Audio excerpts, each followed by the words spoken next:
The tariffs and the threats to Canada's very sovereignty and existence really have been factors that turned the tables and have sent the Liberals back to Ottawa with a fourth straight mandate. All very interesting to my next guest, and delighted to get his perspective because we often wait for it. Scott Lucas, Professor of International Politics at the University College Dublin. Good morning, Professor. We are happy to have you back.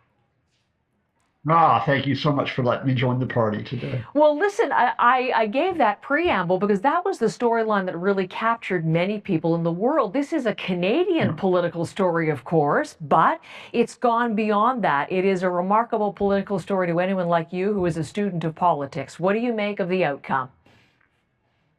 Well, you've got a starting point, which is the dramatic fight back by the Liberals, aided, I have to say, in large part by Donald Trump. In fact, you could almost say this is the third election Donald Trump won, two for himself and one for Mark Carney. But I think it goes beyond the Liberals being on the verge of that majority in terms of the international significance. And I want to start off with this. Do not underestimate that for many people outside of Canada, I know certainly where I am in Europe, and I know in many places in Asia, Latin America, Canada is now the adult in the room.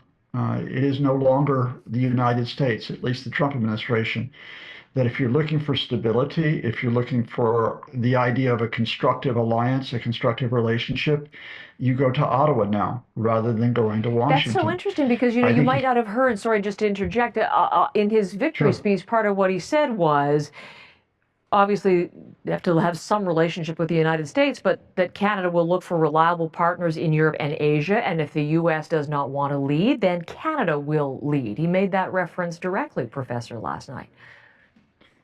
I think that's not just a political slogan. I think that's actually a reality which has already begun, which is sort of a diversification for Canada and for international relationships. In the run-up to this election, you could see, and you'll know the opinion polls about the number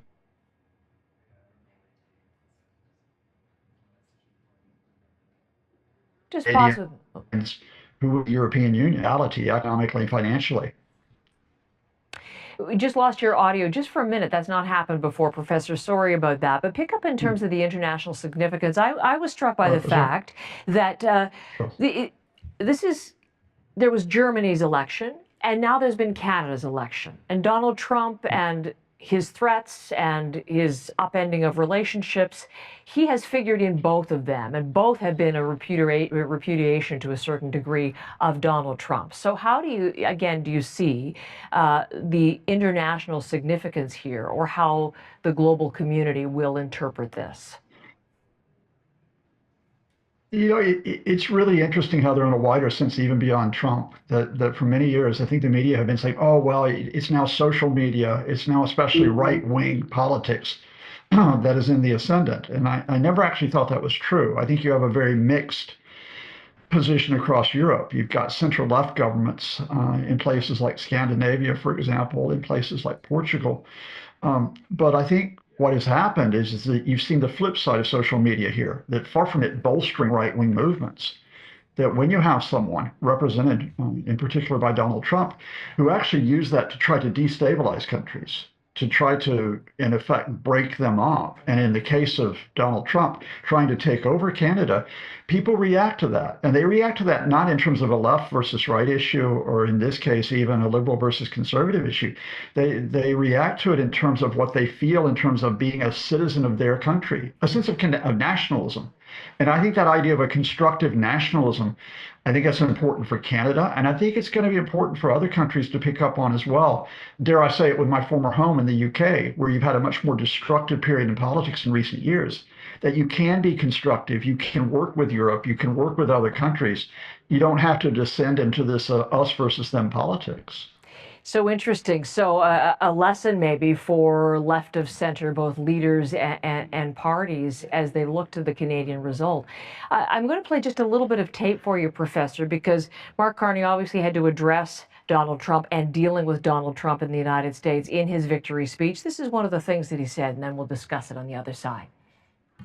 When I sit down with President Trump, It will be to discuss the future economic and security relationship between two sovereign nations. And it will be with our full knowledge that we have many, many other options than the United States to build prosperity for all Canadians.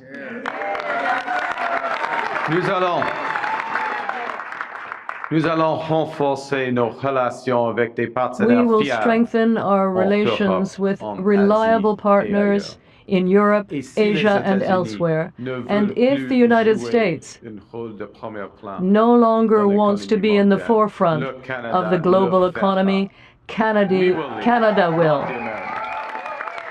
We will build one Canadian economy, not 13, with a government committed to free trade in Canada by Canada Day.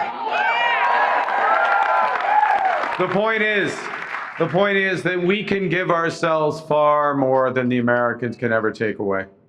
So, there's a lot in there, Professor. Sorry, there's a lot of different takes in there, and in fact, just in French, saying what I had mentioned to you earlier. But the point that I wanted to get to you with you is eventually, and it's going to be sooner than later, one would presume, there will be a conversation with Donald Trump, and you heard the basis or the framework for him to go into those conversations. How do you think he should handle the relationship now?